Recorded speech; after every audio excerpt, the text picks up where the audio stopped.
કોઈ પણ દુર્ઘટના તેની પાછળ તેના પુરાવા છોડી જાય છે. અમદાવાદ પ્લેન ક્રેશની ઘટનાએ પણ અનેક એવા પુરાવા છોડ્યા છે જે આજે આ જ સ્થિતિમાં છે. આ એ પાર્કિંગનો એરિયા હતો.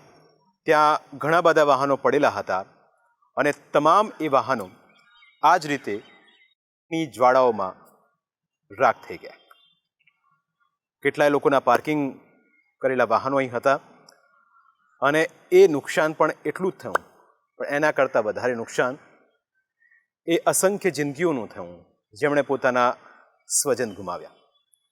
મોતનો આંક સતત વધતો જઈ રહ્યો હતો અને તમામ લોકોએ આશા છોડી દીધી હતી કે હવે આ ઘટનામાં કોઈ બચી શકે. ચમત્કાર થયો પણ ખરા, પણ એક વ્યક્તિનો જીવ બચી શક્યો.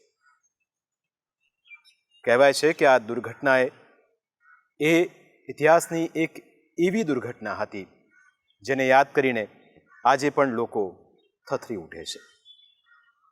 અને આખી આ હોસ્ટેલ કે જ્યાં કોઈક જમવાનું બનાવવા આવતું હતું, કોઈક ટિફિન આપવા આવતું હતું, કોઈક બહેન પોતાના ભાઈને કપડાં આપવા માટે આવી હતી, કોઈક પિતા પોતાના દીકરાને મળવા આવ્યા હતા, કોઈ પત્ની પોતાના પતિને મળવા આવી હતી, પણ 12મી તારીખ એ તમામ લોકો માટે જાણે ગોઝારી સાબિત થઈ અને હાથમાં કંઈ જ બચ્યું નહીં.